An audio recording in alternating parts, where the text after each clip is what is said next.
cirurgia e restaurantes disciplinares do PAI, como o Estado da Madeira, voluntária da Junta de Sexo do Estado da Madeira.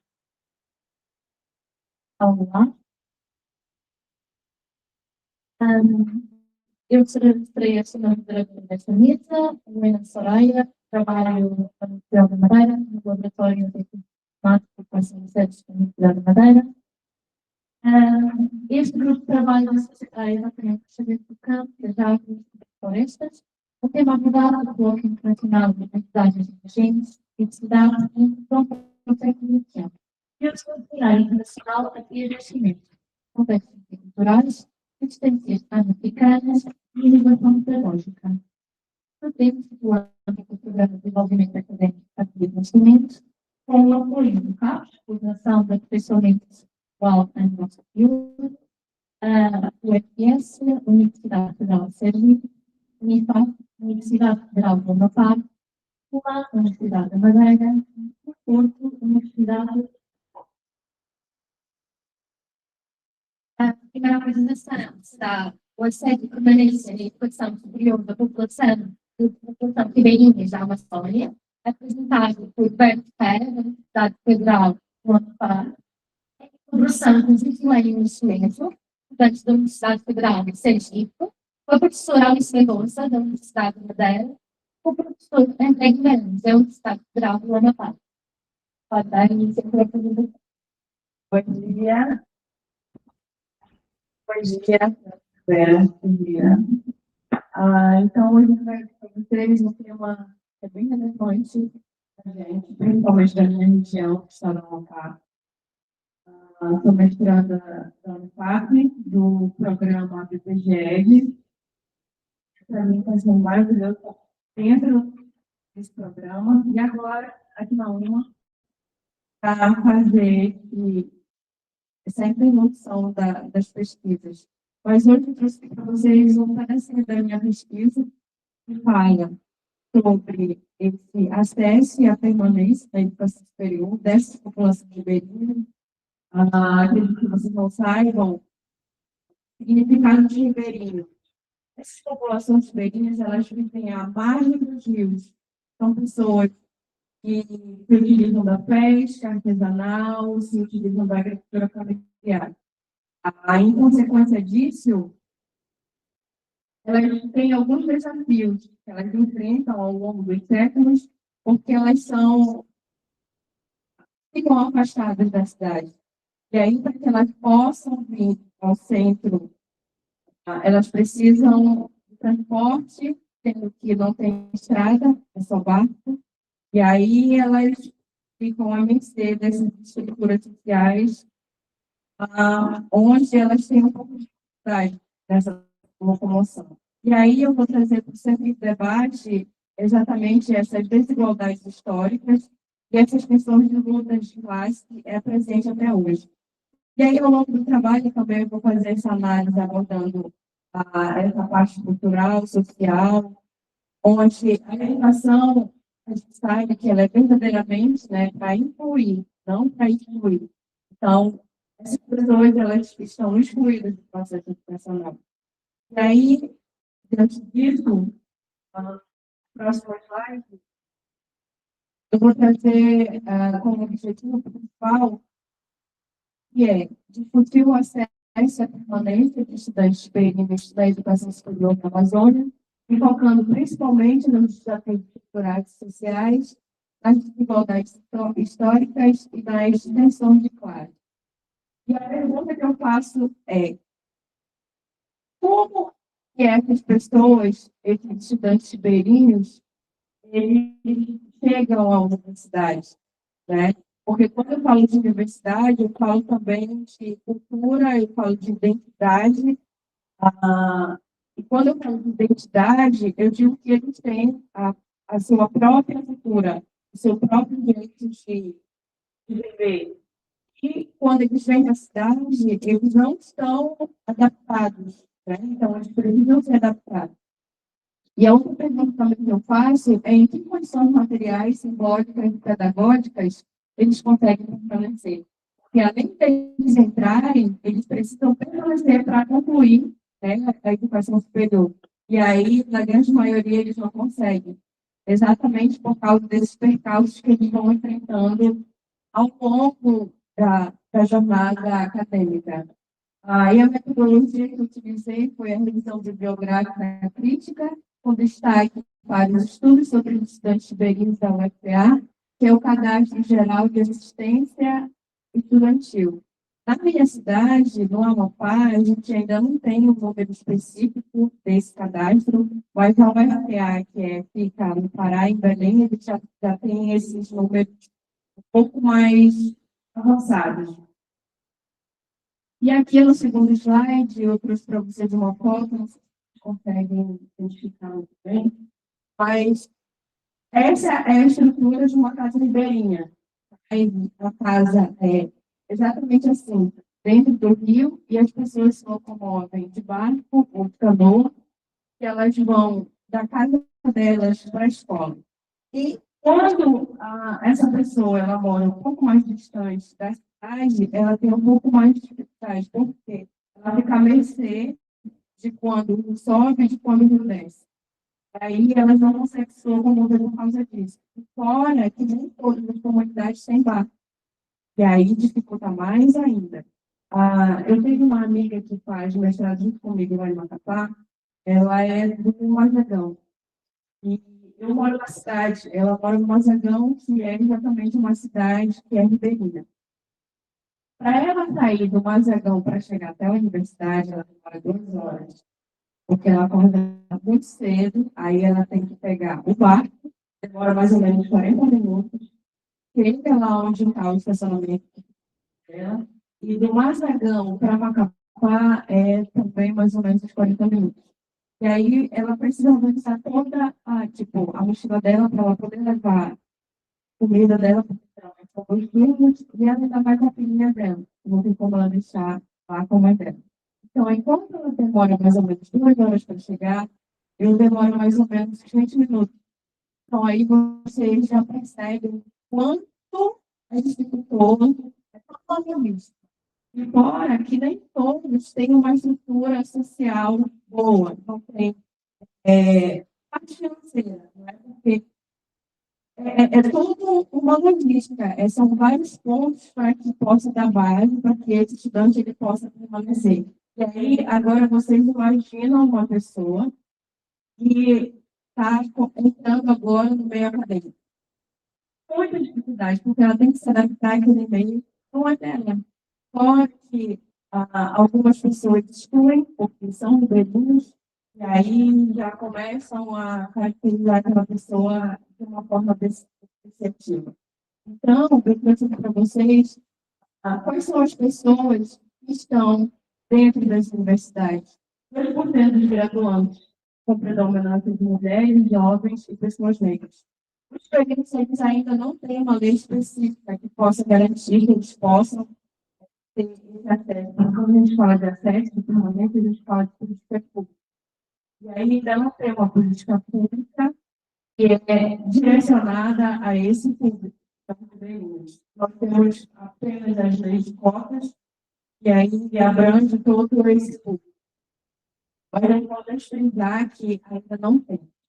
Então, as pessoas veem durante o percurso acadêmico, eles sofrem um pouquinho.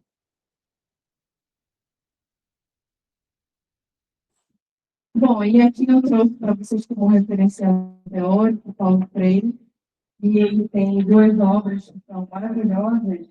Eu trouxe uma, a Pedagogia da Pergunta, onde ele fala que as populações negras são sujeitos teoricamente oprimidos, com acesso limitado ao conhecimento científico por mecanismos de exclusão social e territorial. Para Paulo Freire, a educação pode ser prática de liberdade, ao ter conscientização crítica e superar a educação bancária. Uma educação problematizadora e dialógica. Esse acesso e permanência implica reconhecer estudantes tiberinos como sujeitos de direitos e de saberes, não como receptores passivos de conteúdo. Paulo Freire é um autor brasileiro, ele fala exatamente isso. que a educação ela se dá por uma roda de conversa, por discussões, entre amigos. Ele fala que o professor ele não é melhor que uma pessoa que está contrário. Se eu sou professora, existem coisas que eu sei fazer que uma pessoa que mora, por exemplo, no Ribeirinho, eu não sei como é que eu vou pescar, jogar pegar o peixe na malha. Então, ele diz que a educação é exatamente isso, é essa troca de conhecimento. E, principalmente, os estudantes ribeirinhos, quando a gente fala de ribeirinho, como eu falei para vocês, são porque as pessoas acham que eles são passíveis de conhecimento, muito pelo contrário, todos nós somos, né? Então, Paulo queria trazer exatamente isso. E quando ele fala de educação bancária, não é aquela educação que é imposta, é uma educação que a gente aprende simplesmente numa roda de conversa. Então, ele é um autor brasileiro bem reconhecido exatamente por causa. Ou então, eu vou tentar já.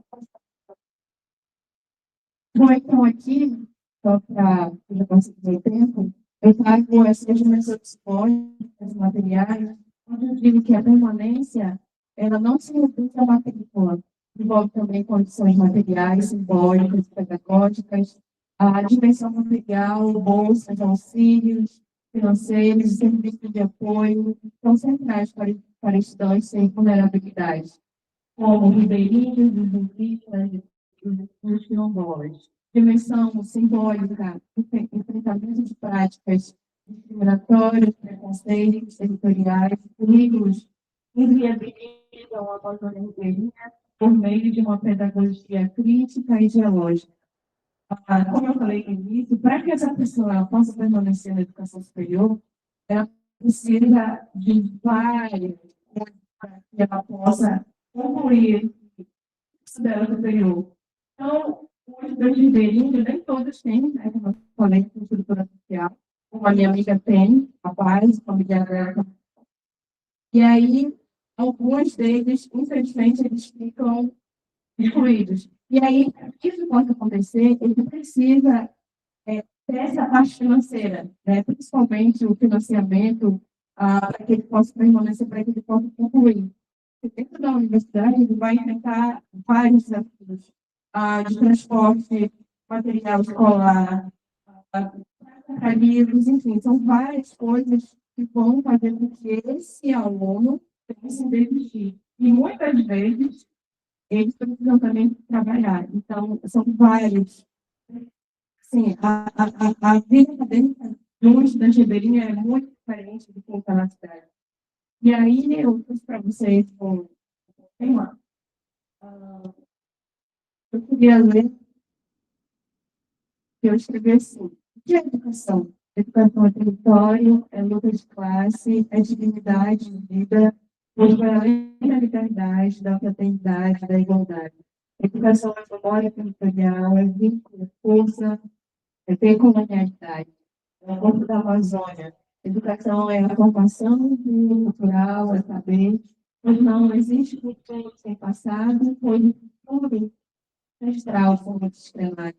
Educação é pensamento crítico, é o que nos faz lembrar de onde viemos, de quem somos. Então, a educação é ancestral, o vínculo é território. A educação é a formação da alma, é sagrada. Não sei se vocês sabem, mas a Itapaúna é uma árvore amazônica, que ela é muito grande. E a raiz dela é tão grande que é visível. E a educação é exatamente isso, ela é sagrada. É para todo mundo. É para vocês, para quem é ribeirinho, para quem é quilombola, para quem é indígena.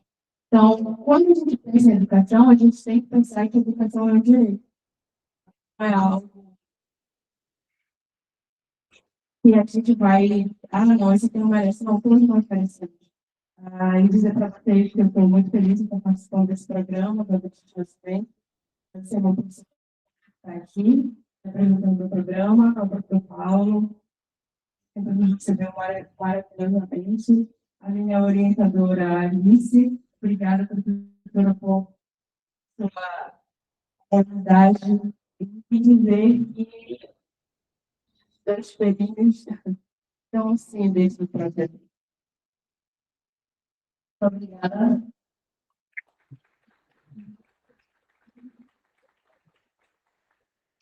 A atividade para dar resposta às discussões estão feitas no final das apresentações. Se tiverem dúvidas, dadas, questões, aguardem para o final da apresentação.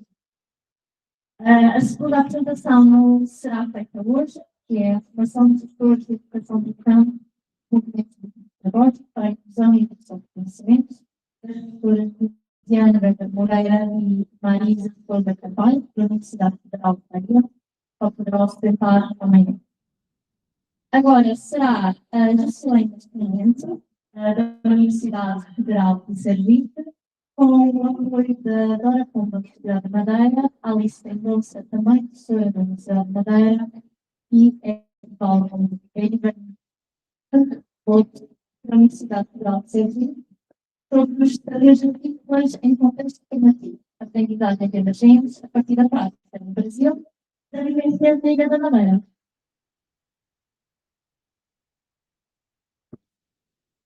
Apresentação.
Bom dia a todos. Me chamo Solange Nascimento. Eu sou formada em Química Licenciatura na Universidade Federal de Sergipe. Sou mestranda do programa de pós-graduação em Ensino de Ciências de Matemática também na Universidade Federal de Sergipe. Eu vou ficar em pé.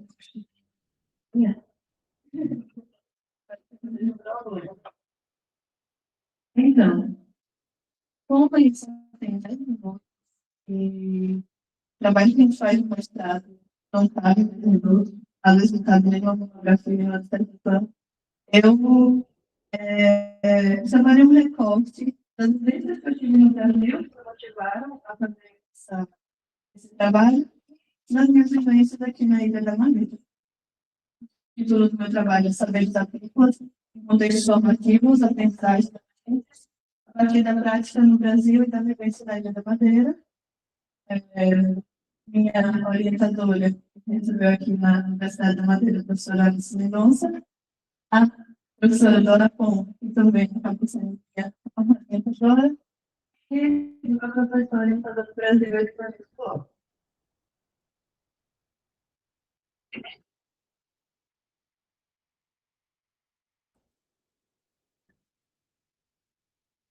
E o meu eixo de trabalho, saberes do campo das águas da floresta. Já que eu estou em pé, vou passar aqui. Então, dentro de eu trago falando sobre os saberes do campo, das águas e das florestas. Que muitas vezes, no currículo das escolas, no currículo acadêmico, a gente não tem esses saberes tradicionais abordados na escola. E um deles é o saberes agrícolas. Então, diante disso, fazendo meu estudo e levantamento, a gente consegue observar que são saberes que implicam em ampliar as perspectivas de ensino do conhecimento científico, ocupando o território. A agricultura é uma possibilidade de articular esses conhecimentos tradicionais, científicos e pedagógicos, porque Você trabalha na escola de campo, uma escola de uma comunidade, onde os pais daqueles alunos estão inseridos numa realidade apícola, e traz isso para a sala de aula, além de se desenvolver, ele traz um sentido para aquela prática que o pai já ensina ele desde pequeno. Na segunda-feira, eu fui moderadora de uma mesa que falava desses saberes que a gente aprende em casa e que, por vezes, é esquecido na sala de aula. O objetivo do trabalho é mais uma reflexão sobre os saberes da vinculação prática formativa, a partir da experiência desenvolvida no Brasil, nas comunidades rurais e com Angola, das vivências acadêmicas e territorial da Ilha da Madeira. Trago também um pouco do referencial teórico, onde eu me dedico sobre capacidade de pensamento crítico, que é sobre a minha pesquisa. Eu me debruço no referencial de Ribeira do Pinhão, que é professor da Universidade de Aveiro, do Departamento de Educação. Cultura no ensino, aproximar conteúdo científico da realidade vivida pelos sujeitos. Creóloga, que também fez um trabalho no Nordeste brasileiro, trabalhando com agricultura, ensino contextualizado, com o orientador, Felipe Silva, questões científica, formado em pesquisas integrativas e contínuas.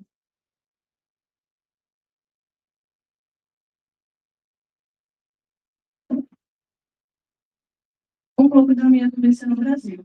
Como eu citei, eu estudo um pouco desse conhecimento apícola na comunidade quilombola, no Nordeste do Brasil. Eu sou de Sergipe e temos um território que é nacionalmente reconhecido como cidade quilombola. Eu trouxe um mapa da comunidade. Uma das características é que essa terra não é de uma pessoa específica, é da comunidade. Então, é do cuidado de todos. Aqui também é uma foto da Associação de Moradores, tem um movimento de sustentabilidade quilombola. E o trabalho que eu fiz nessa comunidade era de acompanhamento dos agricultores. Uma das práticas que eles realizam de forma não conjunta, mas que um apoia o outro. Quando eles trabalham, principalmente a produção de pólen. Tem outras expressões, da agrícola, a feira, comunidade.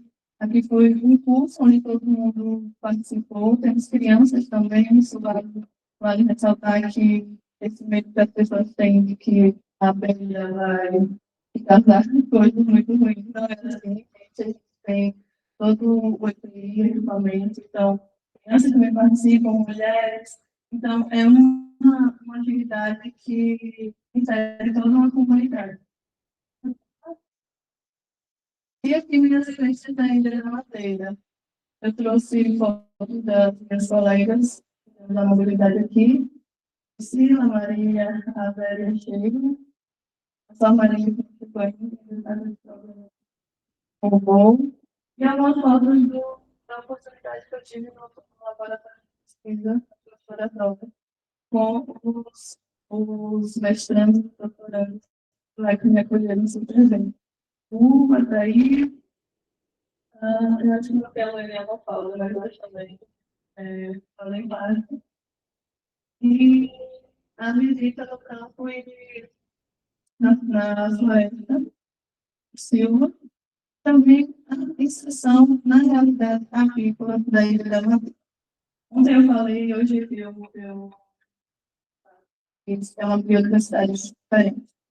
A ilha ela tem uma biodiversidade característica dela, então a gente buscou observar e analisar essa relação da oportunidade da vida. Eu estava estudando, viu? E agora fizemos essa sessão na realidade agrícola da ilha. Também fiz acompanhamento com os agricultores, apiários, e já observamos algumas diferenças, tanto no manejo quanto na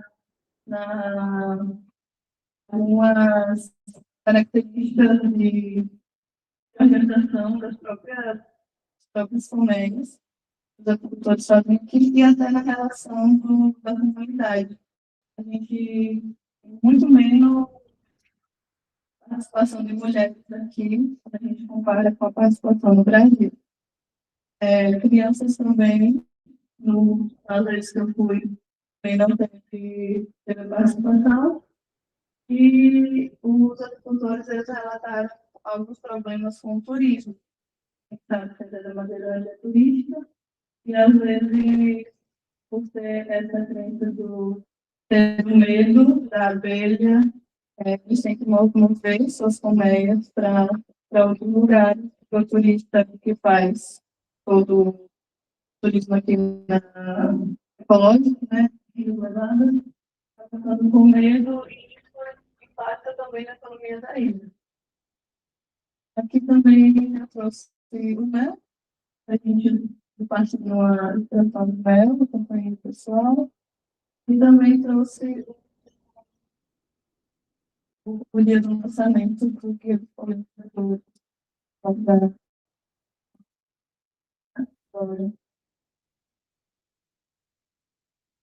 Considerações finais. Desse relato, dessa reflexão, no momento que eu estive aqui,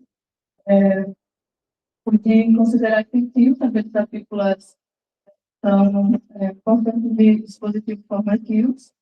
A vivência no Brasil foi um ponto de partida para essa criação e inserção do conhecimento da vida da madeira e reflete sobre a importância dessas práticas educativas conceitualizadas, críticas extensivas aos saberes do campo, das águas e das florestas, um elemento centrais para a formação científica do sujeito. E eu volto a dizer, quando a gente contextualiza a realidade do aluno, voltada à comunidade onde ele está inserido, a gente consegue fazer um sentido diferente para a gente está inserido.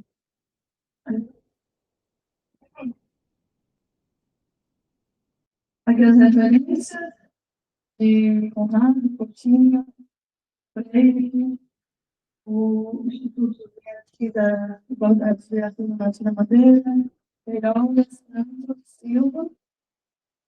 E é isso, muito obrigada. Agradeço a Universidade Federal de Sergipe, a Universidade da Madeira, por me acolher durante esse mês de mobilidade acadêmica, no programa de pós-graduação, por cima, a CAPES, para fomentar e financiar essa mobilidade, no laboratório de pesquisa, o APES, e principalmente ao programa de a força que funciona todos os alunos e alunas que têm a possibilidade de ir para outro país, conhecer outra cultura e outra inserção social, e para a gente poder ter outra visão e também levar a nossa pesquisa, nosso conhecimento para outros países. Muito obrigada a todos.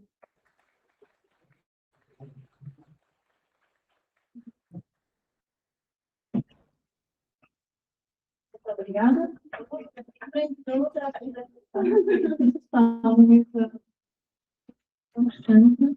E agora vamos para a nossa apresentação, apresentada pela ministra Ana Paula Abreu, da Universidade da Madeira. E outra menina vai fazer locais regionais,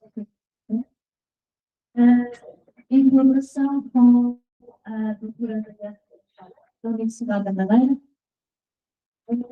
e depois as pessoas universitárias da Universidade da Madeira, desenho também. A apresentação chama-se do campo ao laboratório, explorando a importância dos insetos através da extração de pigmentos em contexto atual.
Bom dia, outra vez.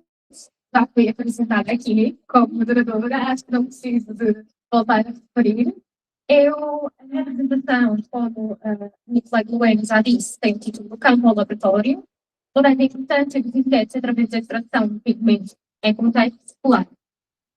Vou apresentar eu, como Paula Abreu, mas foi feita em colaboração com a minha colega doutora Yasmin Alou, foi professora no Plano Dourado de Cultura, da Universidade da Madeira, e com o professor de Química da Universidade da Madeira, etc. Como faz a minha intervenção falando um pouco dos insetos em geral?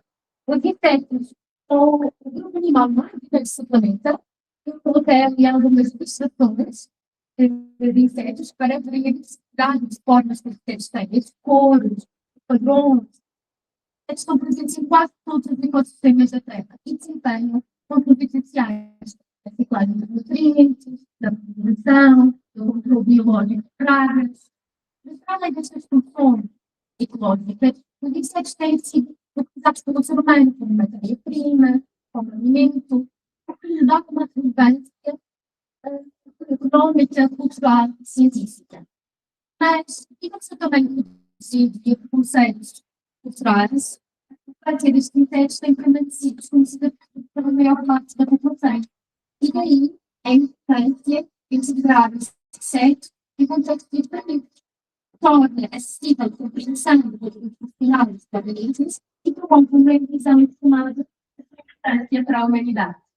Agora, falando de um inseto em particular, que é a base do trabalho que eu vou apresentar para a frente, que é a portaria do carmim, da Dactylopus columns. Este é um inseto originário das Américas, parasita de cactáceas do gênero do palo e da Colúmbia, parasita no sentido que os adultos vivem fixos na planta e alimentam-se da planta. Aqui na Madeira, estes cactos são chamados de Tabarbera, para quem conhece. Estes insetos também são um exemplo da relação paradigmática entre insetos e a sociedade. Por quê? Os fêmeas produzem ácido carmínico. Estão a ver ali, a foto que eu coloquei à mão, é uma substância vermelha, é o ácido carmínico, e nós obtemos quando esmagamos o inseto adulto, e esse ácido carmínico é usado para produzir um corante para o resgado designado de carmim.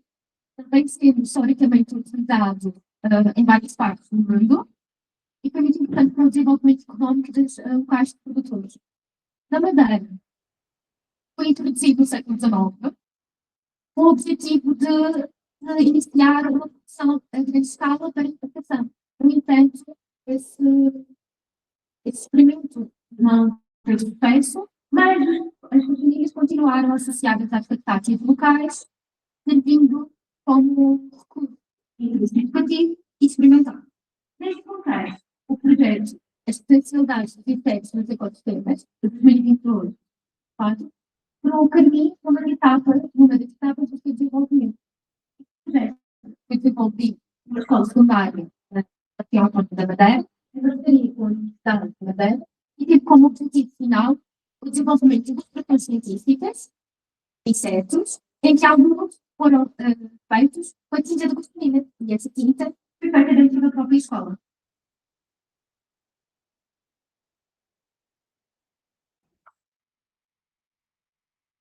Os intervenientes deste projeto, desta etapa do projeto, que isto foi uma das etapas do projeto, foram os alunos e professores do Professor Química da escola secundária, tiveram o papel de extrair o corante. Os alunos e professores do curso de artes visuais da escola secundária, que fizeram as ilustrações científicas, mas aqui entra uma parte importante da colaboração e da interdisciplinaridade destes projetos, que é esses alunos, os alunos de arte, além de utilizar a tinta cotinilha feita pelos alunos de química, também colaboraram em algumas experiências laboratoriais dos alunos de química, de modo a trazer uma visão diferente, mais criativa, para aumentar o rendimento do corante. Também temos os docentes e investigadores da Universidade da Madeira, depois aqui das áreas de biologia e de química, mas também tivemos pessoas da área de educação, como a professora Alice e o professor Paulo, foram muito importantes para garantir o rigor científico, mas também para fazer um enquadramento pedagógico adequado para o desenvolvimento do. Mas antes do início dessas atividades laboratoriais, os professores da escola secundária dirigiram-se à universidade para visitar os laboratórios e a coleção de insetos da Madeira, para se familiarizarem com a instituição de ensino superior, mas também com os cursos laboratoriais existentes, de modo a delinearem de forma conjunta menos a adotar. Pois os professores da Universidade da Madeira foram à escola secundária para apresentar aos alunos de insetos, mas também a base dos procedimentos que eles iriam desenvolver, também a importância da utilização de cadernos de campo. Cadernos de campo, não, peço desculpa, cadernos de laboratório. Desenvolvimento das atividades laboratoriais. Estas atividades, elas foram conduzidas de forma investigativa, de modo a promover a autonomia, geralmente e o ajuste de procedimentos, diferenciando-se assim de outras abordagens, mais tradicionais e meramente descritivas. Para que isto funcionasse, as atividades foram feitas no Clube de Química da Escola Secundária. Porquê? Porque é um local menos rígido, não é sujeito à avaliação, tem alunos de vários anos escolares, dos vários anos escolares da escola secundária, porque promove um ambiente de trabalho motivador, um ambiente mais criativo e também permite aos professores fazer experiências com as técnicas de ensino apropriadas e também perceber como adaptar os conteúdos aos alunos, que é muito importante para que o dia possa transpor essas experiências para o currículo do 11º ano de química. Agora falando do procedimento em si. No primeiro ano do projeto, os alunos foram responsáveis pela preparação de amostras, pela extração, a purificação e a concentração do código. Depois, na segunda etapa, ainda no primeiro ano, os alunos concentraram-se a obter uma diversa gama de cores, como ali. Como obtiver esta diversa gama de cores? Quando sai o corante da pastilha, ela tem aquela cor, rosto avermelhado. Mas, ao adicionar substâncias de diferentes pHs, como o limão e o vinagre, que foram produzidos pelos alunos, o corante muito cor. E conseguimos obter uma gama de cor imensa, do amarelo, os roxos muito escuro, quase preto. Nesta atividade, os alunos estudamos total liberdade para misturar os diferentes relacionados em diferentes proporções. E os alunos explorar de forma criativa a potencialidade do corante. Obtivemos, já obtivemos várias vezes para aquela fotografia, só para chamar a atenção que obtivemos uma grande gama de cores. Os alunos conseguiram obter cores incríveis. No segundo ano, além da extração, do corante, os alunos aplicaram um protocolo de fixação. Este protocolo foi desenvolvido pelos professores da escola secundária, em parceria com o professor de Química da Universidade da Madeira. O objetivo é estabilizar o curso do papel. Porquê? No ano anterior, os alunos de artes, quando utilizaram a tinta feita pelos alunos de química, passaram a desaparecer do papel. Então, no segundo ano, foi muito importante se dedicar tempo à fixação do corante para que os alunos de artes efetivamente pudessem fazer ilustrações com a questionária. Resultados e impactos educativos dos alunos da escola secundária. Através destas atividades, os alunos devem explorar de forma integrada e contextualizada conceitos particulares de química, muitas vezes são percebidos como abstratos, como a transformação química, reações ao feedback ou equilíbrio de solubilidade. Além disso, o desenvolvimento de competências transversais, como o trabalho colaborativo, autonomia na tomada de decisões, questionamento científico, existem cadernos de laboratório, e tem uma foto dos cadernos de laboratório dos alunos de química, relação crítica sobre a utilização dos recursos naturais. Porque não é apenas usar recursos naturais, é perceber e estudar a ser importante, mas também a ética da utilização desses recursos. Outro resultado do impacto foi a valorização da dimensão interdisciplinar, promover a colaboração entre alunos e professores de diferentes áreas científicas, a produção de recursos com aplicação em outras disciplinas. Também tivemos um recurso no sentido da utilidade do trabalho, aumentando a motivação, o envolvimento e a responsabilização dos alunos. Eles tiveram uma percepção do para que o trabalho deles serviu, porque depois foi acordado por outros alunos. Eles viram o resultado para conseguir todo este trabalho de investimento que eles tiveram. A compreensão concreta da importância dos insetos, neste caso, para a humanidade. Podíamos estar a falar da importância dos insetos para o ecossistema, mas neste caso, quando estamos a falar de piscina, estamos a falar de corantes, que é utilizado pelo ser humano, neste caso é para a humanidade. E por último, a criação de ilustrações científicas e artísticas que depois foram expostas no Museu de História Natural da Madeira. Eu vou colocar ali a imagem da exposição, podem ver alguns dos desenhos que os alunos secundários fizeram. E por último, as considerações finais. Só para resumir, para não resumir, que acho que está a passar muito tempo, outra pergunta, eu vou dizer que a questão da abordagem experimental investigativa, a colaboração entre alunos de diferentes áreas, entre níveis de ensino, universidade e escola secundária, a utilização do pigmento para aprender conceitos de química, mas também para aprender a importância dos insetos. Tudo isso fez com que a aprendizagem fosse muito mais significativa, distanciou este projeto de outros projetos educativos e permitiu-nos apresentar resultados incríveis e para todas as pessoas que puderam ter contato com este projeto. Muito obrigada.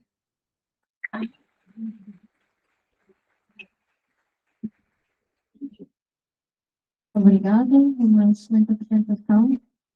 Vamos agora para a apresentação. Vai ser apresentada por dois alunos da Universidade da Madeira, de Porto, Diana Beatriz Ferreira Mendonça e Pedro Afonso Barreiro da Silva, e foi trabalhado com o professor Jorge Alexandre Pereira Soares, da Universidade da Madeira, e do Centro de Investigação, Desenvolvimento e Inovação no Turismo. A apresentação chama-se Educação Física na Natureza na Madeira, e falar dos desafios e oportunidades nos espaços naturais escolares. Você. Boa tarde a todos. E juntamente com o nosso professor Jorge Soares, realizamos um trabalho no âmbito do mestrado em Ensino de Educação Física no Ensino Básico e Secundário, intitulado Educação Física na Natureza na Madeira, transformar desafios em oportunidade no espaço natural escolar. Começando pela contextualização do nosso tema, atualmente o programa de Educação Física é abordado trazendo a sala de atividades da natureza em contexto de aula de ciência. Além disso, segundo o documento que vejo o perfil dos alunos à saída da escola obrigatória, estas competências e os valores que podem e devem ser desenvolvidos no contato da educação física com a natureza, além disso, e hoje, os alunos passam cada vez menos tempo em contato com a natureza, passam mais tempo em espaços fechados e, portanto, é todo o interesse aliar as duas componentes no contexto da disciplina.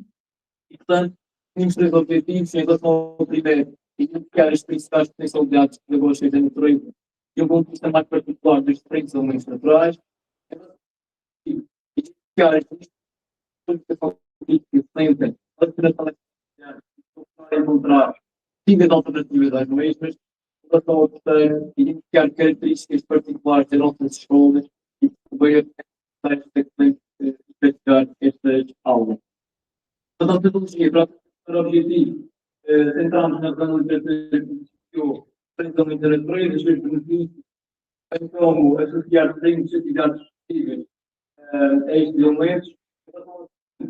Através dos resultados de um estudo da Abreu et al. De 2023, procurou bem quais as limitações dos professores para encontrar alternativas dessas mesmas limitações em legislação, artigos científicos escolares, e damos softwares que nos dão imagens aéreas dos espaços escolares, e assim podemos ver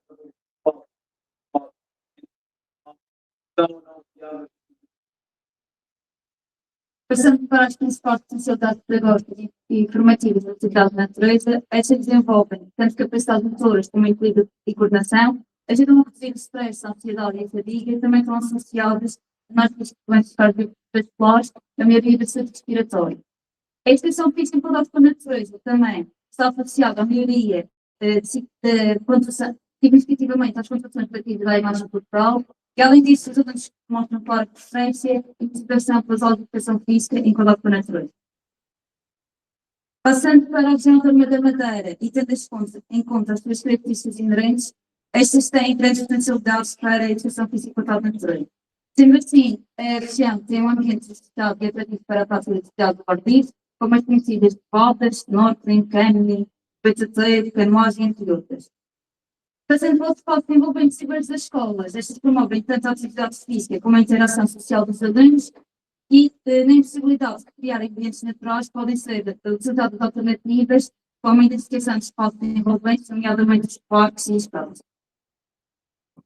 Entrando agora na componente dos resultados e, portanto, nos diferentes elementos da natureza, nós sistematizamos toda a informação de uma tabela que indica qual elemento da natureza estamos a falar, os benefícios do contacto com ele, a educação física, ou seja, o que é que o professor deve ter em conta para que os seus alunos adquiram exatamente os benefícios e atividades disponíveis podem ter contato com este.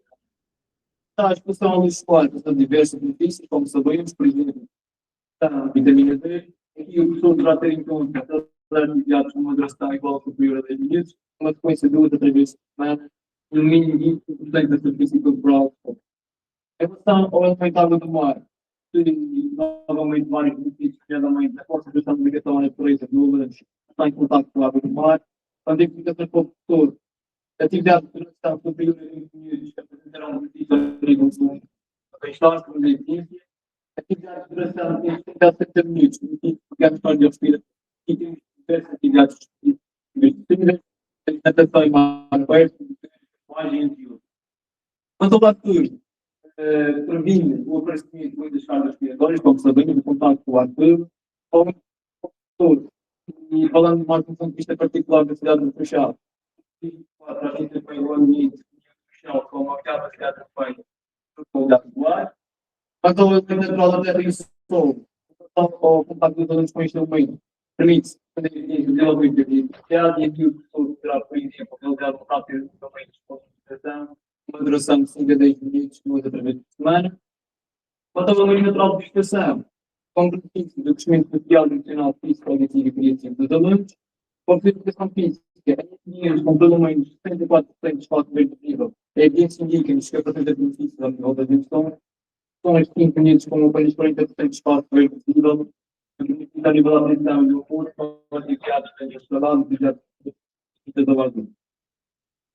Através do estudo da obra teatro, foram tão estudantes de mestrado em educação física, elas disseram que era uma conclusão que os alunos valorizam a prática de educação física em contato com a natureza. No entanto, também identificaram que os professores identificaram algumas limitações que refletem a implementação das suas aulas, nomeadamente no que respeita ao seu esporte, transporte, organização de horários e disciplinas e necessidade de atenção de educação.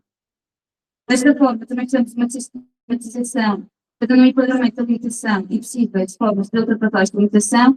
No que diz respeito ao seguro escolar, isto é feito através de um protocolo de cooperação entre a FEDECAM e a Direção Regional do Planeamento Educativo e pode ser ultrapassado através do professor identificado se a sua atividade está planeada é abrangida pelo seguro escolar, ou então através da implementação da atividade no plano anual da sociedade da escola. No que diz respeito aos transportes, isto pode ser ultrapassado através da utilização do Pacto Social 423. Este Pacto Social abrange todos os alunos dos diferentes níveis de escolaridade, até aos 23 anos, e permite que os alunos consigam se deslocar de um ponto para o outro, utilizando transporte público. No que diz respeito à organização e horários de disciplinas, sendo a educação física uma disciplina que necessita de utilização de instruções específicas, tudo aquilo que poderá garantir perante a sua escola e que permitam o aumento do tempo disponível para a prova. Por fim, a necessidade de utilização de encarregado de educação, não existe uma exigência legal que se diga que é preciso de encarregado de educação autorizarem a participação dos seus educantes no que diz respeito à atividade curricular fora do recinto escolar. No entanto, podem ser utilizados por uma plataforma no início do ano letivo, constam as atividades que serão realizadas tanto no recinto escolar como fora, e os pais podem concordar ou não com a participação dos educantes. Entrando agora na componente das dificuldades em que abordamos as escolas, no início mudamos softwares que dão imagens aéreas dos espaços escolares, nomeadamente do Google Earth e do Google Maps, foram instrumentos utilizados, e acolhemos imagens relacionadas já no início, Francisco Franco, Marco Lucas Freire, Escola da Rafael, a Escola do Mexico e a Escola Básica dos Clientes Certificados do Caminho. E, portanto, temos uma abordagem mais específica em relação a cada escola. A escola secundária já no início, em relação ao espaço envolvente à escola, aquilo é uma zona rica, temos que considerar uma zona rica em termos naturais, mas depois está próximo a diversos espaços que os alunos podem estar próximos desses espaços para fazer a atividade física, nomeadamente aqui ao Ambiente Skate, que há 4 minutos a frente da escola, e eles podem estar presentes numa pista de skate ou no funchado outdoor fitness park, ou em ginásio ao ar livre. A via do mar permite a adaptação de atividades aeróbicas e através do Ambiente Skate, na base de alunos podem ter contato com o lado. A escola particular de Chico, está envolvente. Tem também um caminho natural, rodeado a 6 minutos da frente da escola, permite realizar diversas atividades, desde a orientação, caminhadas, exploração do ambiente, bem como a praia de Chico, 15 minutos da frente desta escola, permite não só realizar atividades aquáticas, como também atividades areias. Aqui, a escola particular da escola da Rafael são situadas próximas a um jardim de Andaluzia, tem uma vasta área verde, que simboliza o professor planear diversas atividades nesse mesmo espaço. A escola secundária Francisco Franco é uma escola que recentemente desenvolveu um espaço interno na escola através da instalação de árvores, setores para treino, força e colocação de relva, e permite a realização destas atividades no contexto interno da escola, e a escola vai ter do Fundo de Ciência do Caminho, está novamente próximo ao jardim, na escola de Carajal, situada aproximadamente 15 minutos da praia da escola, e também tem uma vasta área verde, permite ao professor planear diversas atividades para os seus alunos, no contexto de espaço interno da escola, neste caso, o espaço envolvente. Tendo então em conta os resultados obtidos, é possível evidenciar pela assinação da educação física e contato com a natureza, pedagogicamente pertinente e logisticamente execuível, e dando os exemplos dos alunos do liceu conseguem se deslocar até a praia ao Grande Rei a pé, e inclusive Salva do Mar pode trazer efeitos positivos naquilo que diz respeito à capacidade cardiorrespiratória, corpo muscular, bem-estar emocional e educação à natureza. A escola de Mexico, e dada a sua proximidade simultânea ao meio marítimo e ao jardim natural, permite ao professor verificar os estímulos que quer dar ao aluno, e por fim, no que diz respeito ao jardim de satologia, em sessões de curta duração é possível gerar benefícios tanto a nível cognitivo como emocionais. Tanto também um exemplo prático daquilo que é a utilização do passo social 423, os alunos da Francisco Franco são aproximadamente a um da paragem falsa, volta para o número 42, liga diretamente os alunos da escola até os jardim de satologia. Deixamos aqui também algumas recomendações para os professores, em que o professor de educação física deve conhecer o meio envolvente à escola, bem como espaço inerente à escola, que sejam possíveis de realizar atividades de educação física em contexto natural. Também deve selecionar e adaptar as atividades esportivas em função dos elementos naturais existentes, e por fim, a prática educativa deve estar sempre orientada para aquilo que é o respeito, a preservação e a valorização dos espaços naturais. Concluímos então que a educação física e contato com a natureza é uma abordagem pedagógica, sustentável, realista e execuível, tem um componente estruturante no processo de ensino e aprendizagem, e além disso promove experiências significativas aos alunos podem contribuir para o seu desenvolvimento integral, o bem-estar e, portanto, uma atuação positiva e duradoura do meio natural. Agradecemos a vossa atenção.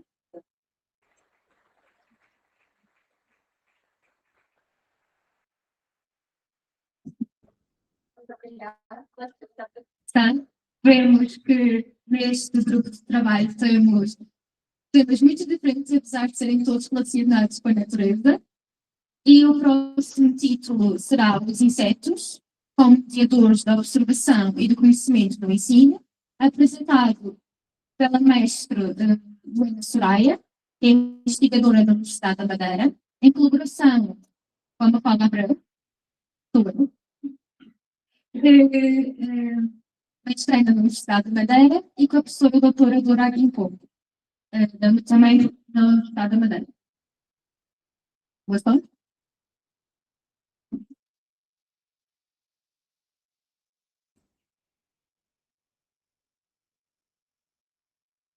Bom dia. A apresentadora Helena vai ter óculos para fazer uma pequena diferença. Infelizmente não vou conseguir andar por uma pessoa. Não vou conseguir, não. Vou tentar ficar perto do microfone. Vou apresentar como é que os insetos poderão ser usados como mediadores da observação e do conhecimento do ensino. Mais especificamente no ensino secundário, será o objeto de estudo do meu trabalho. Atualmente, paramos com um grande problema, que também foi apresentado agora mesmo pelo grupo anterior, que existe um transtorno do déficit de natureza. Isto é um termo muito, com muitas questões, porque há quem não concorde, mas realmente existe uma alienação das novas gerações com a natureza. E por que isso é um problema no ensino? É porque muitas das aprendizagens significativas que temos na vida advêm do nosso contacto com a natureza. Não são ensinados pelos pais, não são ensinados pelos professores, não são ensinados pela comunidade. São ensinados pela natureza e nós absorvemos sem notar que estamos a aprender. E então o nosso trabalho começou com a premissa de que só aquilo que é observado, conhecido e compreendido pode ser efetivamente valorizado. E como cada vez mais estamos a trabalhar na questão de proteger a natureza, como é que nós conseguimos trabalhar com novas gerações sobre este conceito de existe esta alienação com a natureza? E porque os insetos como mediadores pedagógicos? É porque eles são o objeto mais incrível para usar em educação ambiental. Eles integram diversos ecossistemas, ou seja, podem ser encontrados na água, na terra, em qualquer lugar. São numerosos em espécies e indivíduos, são fáceis de encontrar. Então, simples de observar, não é preciso muito para encontrar insetos. Uma rede de brincar, uma lupa, não é preciso muito mais. Também são encontrados ao longo de todo o ano, ou seja, ao contrário de espécies migradoras que só encontram-se em certas alturas e plantas que secam no verão, eles podem ser identificados facilmente em qualquer altura. Também no processos ecológicos fundamentais, como também já foi explicado pela Mafalda, e estão muito ligados às abordagens curriculares que são ensinadas em qualquer ciclo de ensino, oferecem aprendizagens práticas e sensibilizam para a conservação da natureza. O projeto As Potencialidades dos Insetos nos Ecossistemas correu ao longo de 2 edições, de 2023, 2022 a 2023 e 2024, e embora tivesse mais colaborações, o projeto começou com 2 grandes instituições.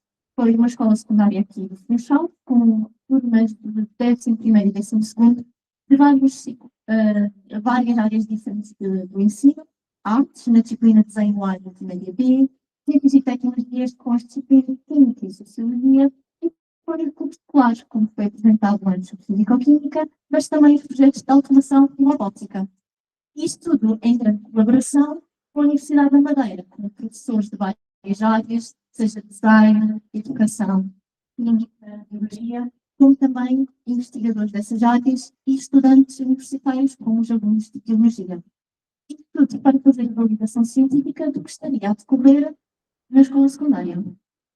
A metodologia foi investigação-ação, ou seja, havia um planeamento prévio das atividades a fazer, a implementação dessas atividades, seleção conjunta, daí a transferência bidirecional de conhecimento, o que é que está a correr bem, o que é que está a correr mal, como alterar, voltar a fazer um planeamento, Pois sempre esta constante colaboração para que existam justamente contínuo das práticas pedagógicas desenvolvidas, não de uma edição para a outra, mas também ao longo do ano letivo, para que a perfeição do resultado final pudesse ser execuível o mais rápido possível. As ferramentas que foram usadas, uma ferramenta muito básica que é a observação, e que é usada há milhares de anos desde que o homem é homem. Como é que isso poderá ser usado? Como é uma ferramenta que é usada em várias áreas científicas, tecnológicas, culturais, nós queríamos que os alunos e os professores transitassem de só olhar, que é uma forma passiva de observar o que está à nossa volta, para o que chamamos de observação. E observação é fazer a análise, interpretação e reinterpretação do que está à nossa volta, dar informação ao que vemos. E isto foi feito de várias formas, para as diferentes disciplinas, em artes, em formas, cores, texturas, em sociologia, com a análise do papel funcional dos insetos nos ecossistemas, em relação à ética, quais são as relações entre sistemas naturais e humanos, e depois na química, com propriedades químicas aplicadas, aplicativas na natureza, como foi apresentado pela Mafalda. Também tinha uma questão social, que era muitos alunos não tinham dinheiro para comprar material para pintar. Por isso, usaram para fazer tinta. Ou seja, uma economia lá dentro da própria escola. Os vários este curso para treinar e mediar esta observação tiveram 2 momentos indoor com a observação de coleções científicas de insetos, não só da Universidade da Madeira,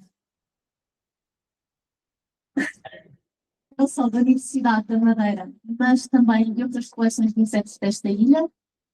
Depois também informação científica em várias vertentes, não só sobre morfologia externa dos insetos, mas também explicar como é que funciona a polinização e convidar ilustradores científicos para explicar como é que é o processo de ilustração científica. E depois a observação em campo, não só para observar os insetos e as relações ecológicas que existem, mas também para a colheita ética e sustentável da pesquisa, para depois fazer a tesouraria.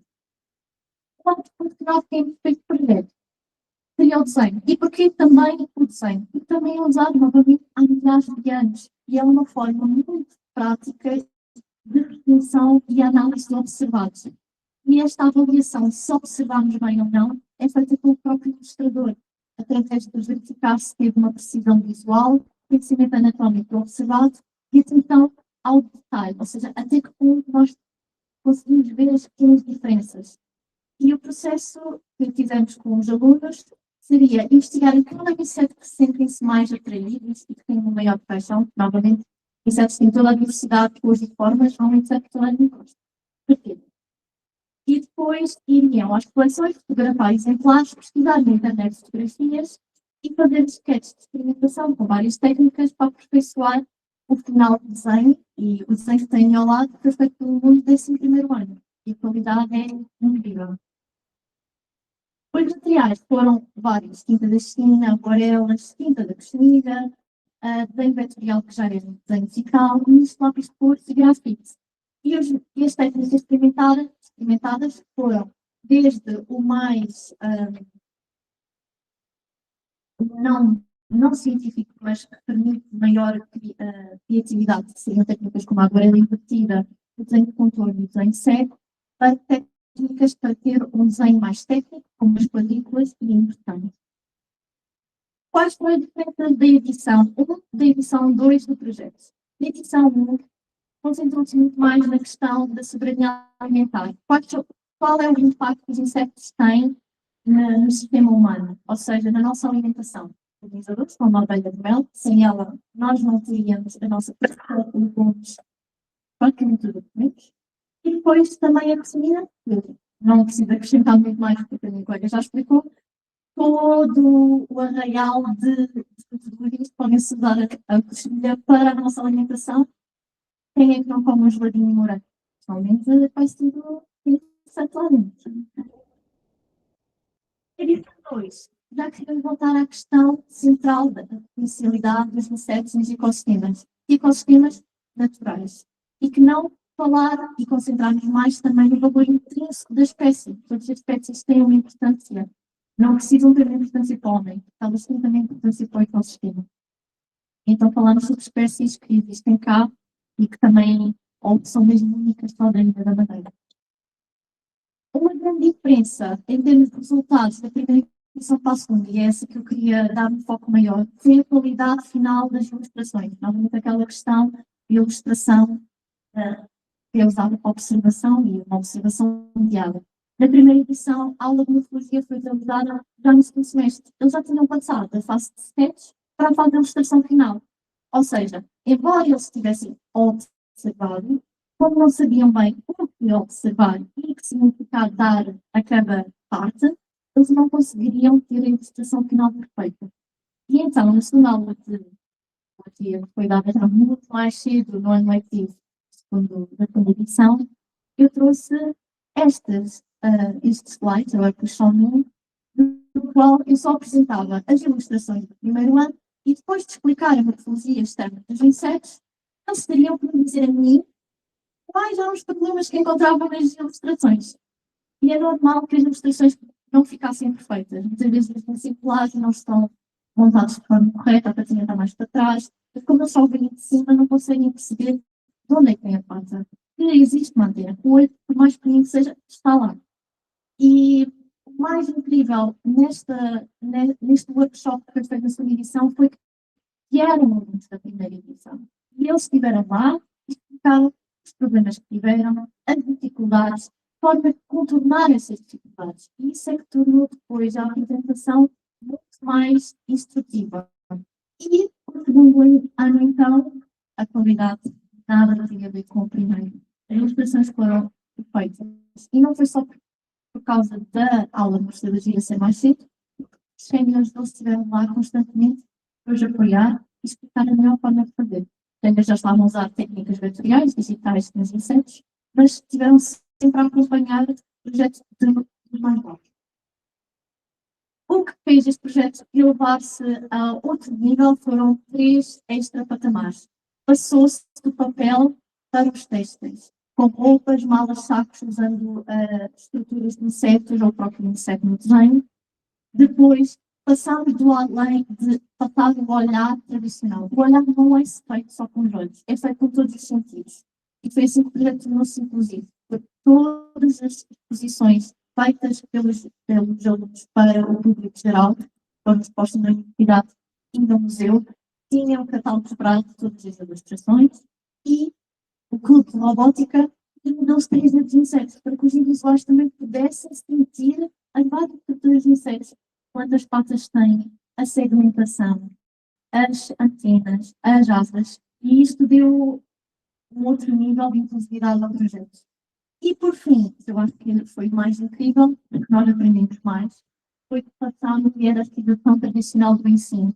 Não ensinar investigador para professor, nem do professor para aluno, é feito também ao contrário.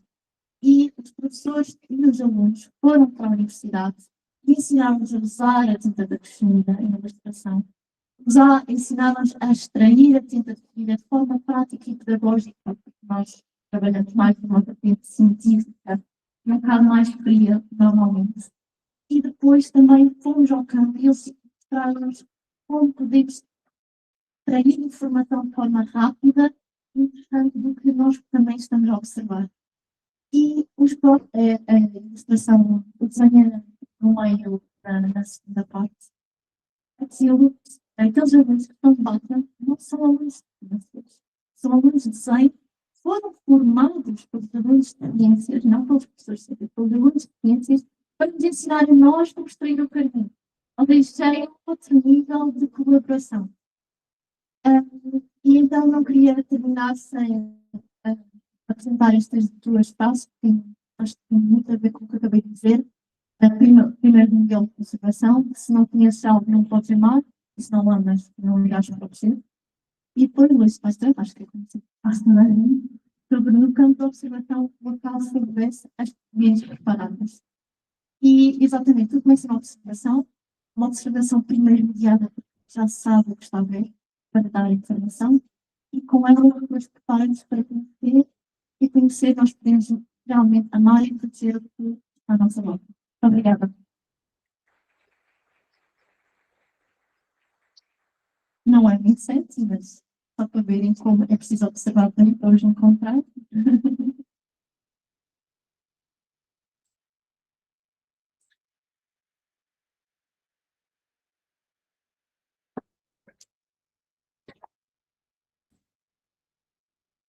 Obrigada, Luísa, pela apresentação. Novamente temos outra parte deste projeto de potencialidades dos insetos.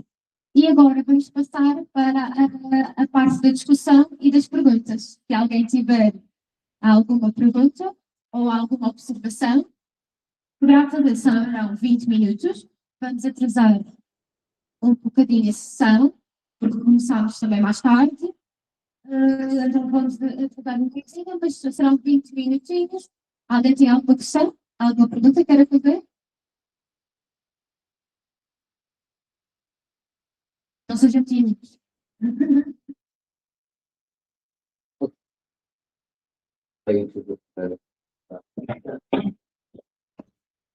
Felicitar, antes de mais nada, as vossas publicações e chegar a as necessidades.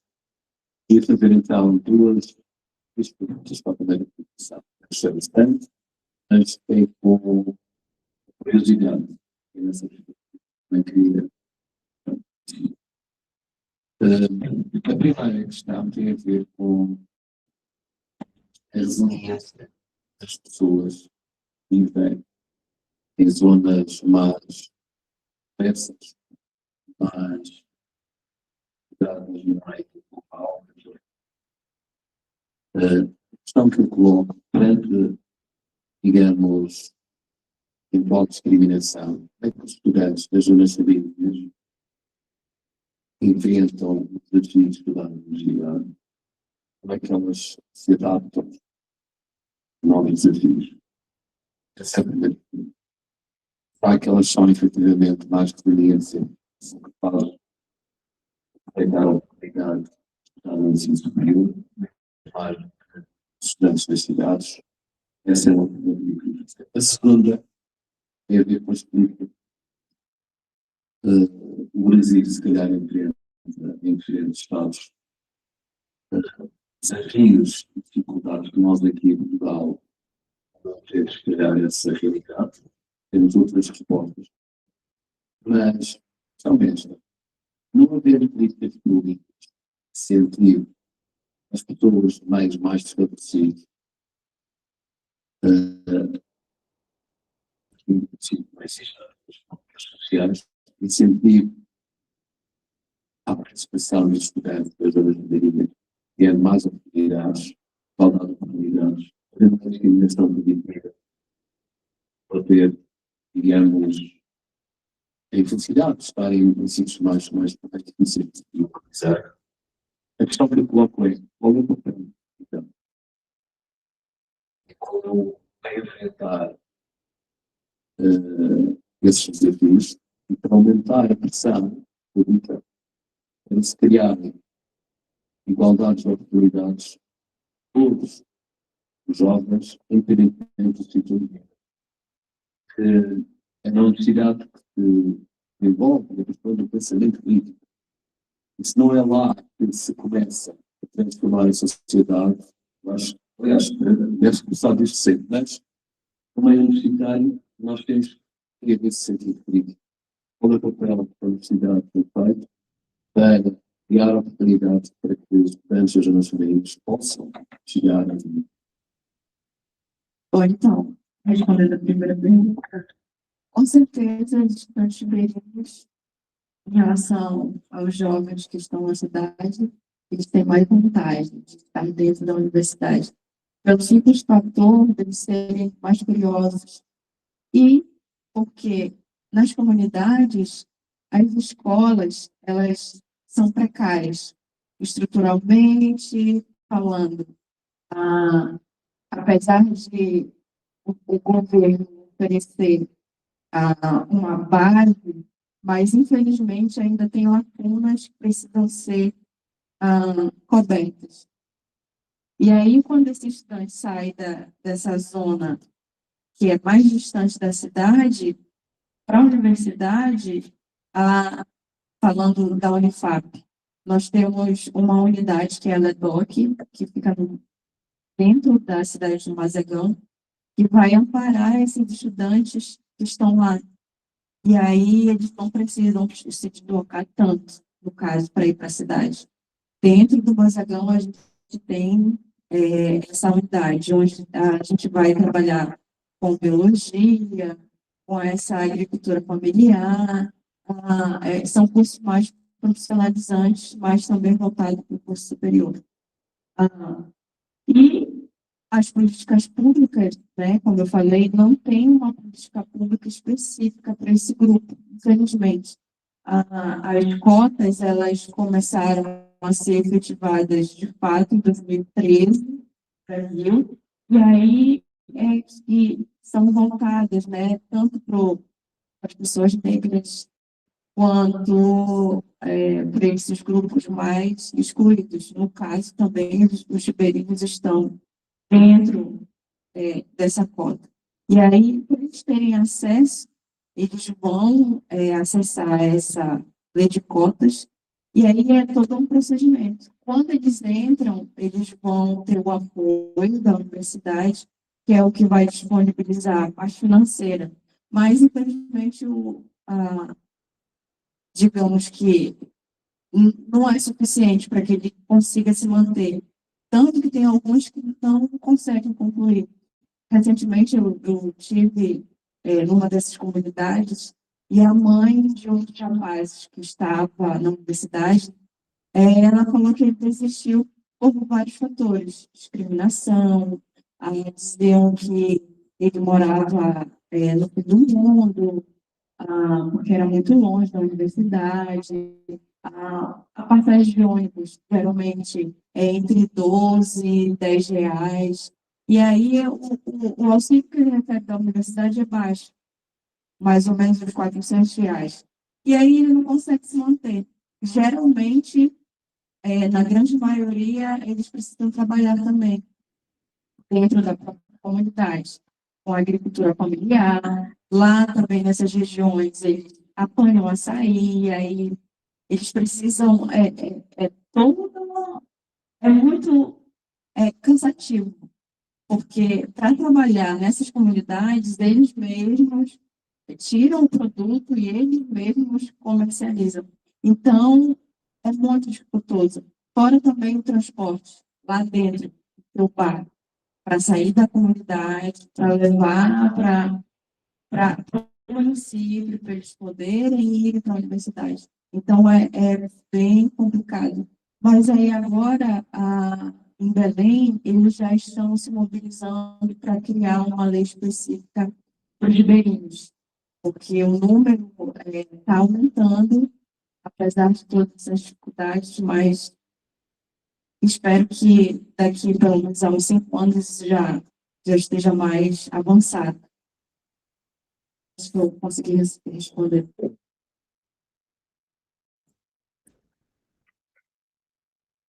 Alguém tem mais questões? A professora Alice? Alguém consegue passar o microfone, por favor?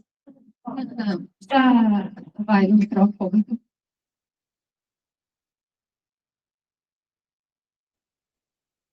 Os parabéns a todos que publicaram as suas publicações, estiveram muito bem e demonstraram que existe a possibilidade de trabalho conjunto entre variedades científicas que publicaram, tivemos tecnologia, química, artes, educação, a sociologia, não esqueci de uma outra área. Não sei se entrou, enfim, muitas comunicações, exato. Peço desculpa. No entanto, aquele projeto que foi apresentado das formas,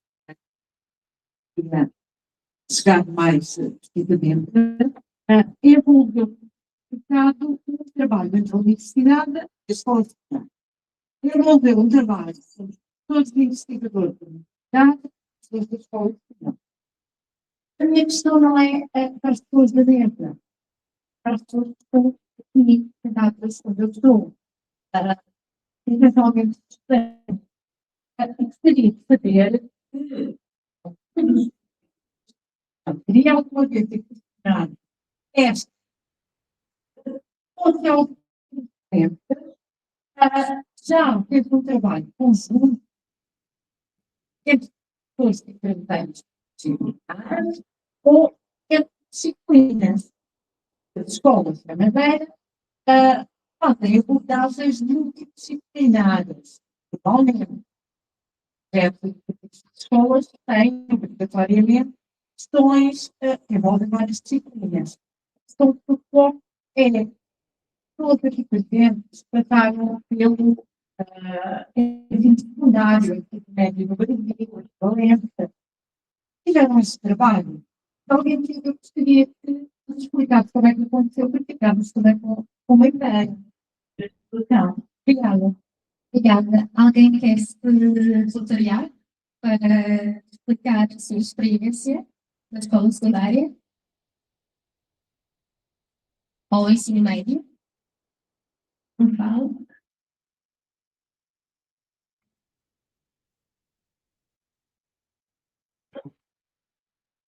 Começando a fluir bem, pode bem, através da participação transversal.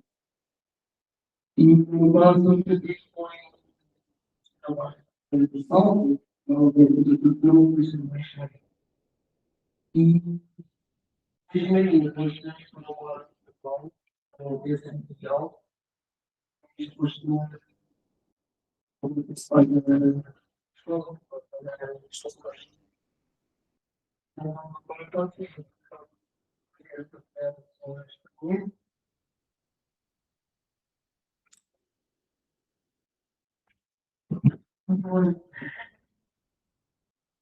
Por acaso, muitos das estão associados a uma questão lógica, por exemplo, na sociedade, eu cresci no Algarve e lá onde vocês também fui com a escola, muitas vezes tinha muito exatamente para a questão só biológica e não, e muitos projetos eu depois trabalhos com clínica sobre como aplicar melhor a criar ciclo na altura, as cidades não contavam e feito e não havia de facto para ciclistas estarem seguros e com certos também como católica fez coisas muito fazer muito mais para estar na escola, como alterar os horários escolares para os comunicantes. Nós temos um grande problema no horário. E temos engraçado na Europa, temos um problema com transportes públicos. Temos uma questão de fora, para ter mais tempo na escola, para avançar. Por isso, nós temos depois de social, curso, tecnologia, depois também às praias do parque e acho que com as escolas também é pensado para dar abertura às escolas pequenas. E como não é tipo das aulas, cuidado que também estão sempre bom amor, dá um espaço para pessoas criativas, fazer coisas diferentes, que vão dar muito mais valor ao ensino, ou com as escolas, dessa abertura pós-aula, tentar Jesus, com várias disciplinas que querem. Mais alguma questão? Sim, uma forma, uma tarefa de antes, por exemplo. Aquele composto presente de imposto. Não sei se já vou falar. E começando que estava com o projeto com as escolas, só contribuição. A realidade, temos um projeto de analisar, as normas superiores, portanto, já podem ensinar. São iniciativas boas, Tem um de provas, o projeto com as dos projetos que têm de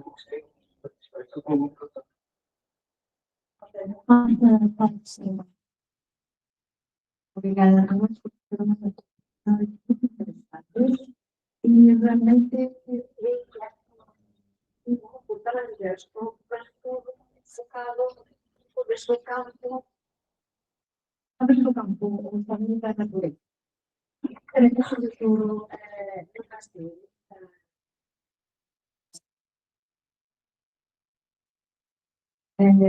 como integram os saberes, ou se integram os saberes de campo.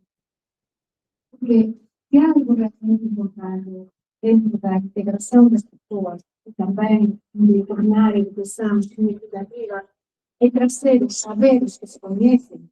Quando digo saberes, plantas, animais, para associar e vai para a sala de aula. Isso é importante. Nós aqui na Madeira estamos numa área específica que tem muitas espécies que não se encontram no continente, tanto de plantas como de animais. Temos um problema que nos vírus escolares, quando falam de outono, aqui na Madeira, quando falam de certas espécies, trabalhos, que assim são muito infrequentes, elas estão nos livros, para que os alunos não façam nenhum sentido. Ora, se nós estamos em uma escala minúscula, nós ainda saber como isso se transforma ou se transporta para a escola. Por exemplo, o trabalho do instrumento é muito importante. Para as pessoas quererem aprender algo, tem que ter algum significado para elas. E o significado para sempre colocado de estrutura. Tanto para a educação, é importantíssimo o saber das localidades onde estão inseridos os saberes. E queria saber se esses saberes nos livros, de texto, nos projetos que realizam na escola, em certas atividades. Então, eu acho que não pode concordar comigo. Desculpa. No currículo brasileiro, a gente tem um espaço onde podemos trabalhar esses saberes específicos de cada região. Mas a gente tem um grande problema no Brasil, enorme, praticamente temos várias regiões com regiões muito diferentes, de fauna e flora. E alguns questionamentos que eram finalmente didáticos, os alunos do Nordeste, da minha região, tinha plantas e exemplos para aula de química, de espécies que só tinha no Sul, Rio Grande do Sul, São Paulo, e não tinha no Nordeste. E aí a proposta era com substituir ou trabalhar aquelas roupas identificadas uma espécie da outra região para a nossa região do Nordeste. Então, a gente tem a grade, 70% coisas informacionais, mas tem esse espaço onde o professor pode trazer aulas da região, mas a gente tem um problema com o tempo e como de estrutura. Porque o trabalho que vocês apresentaram realmente diferente e traz a multidisciplinaridade e também traz frutos para outras disciplinas, produzir na química, levar e produzir na arte, mas não são todas as escolas que têm essa disponibilidade e essa estrutura para receber projetos. Que é importante a pesquisa e o apoio e a conferência tanto da academia, que produz na universidade, e o que a gente leva para o ensino prático.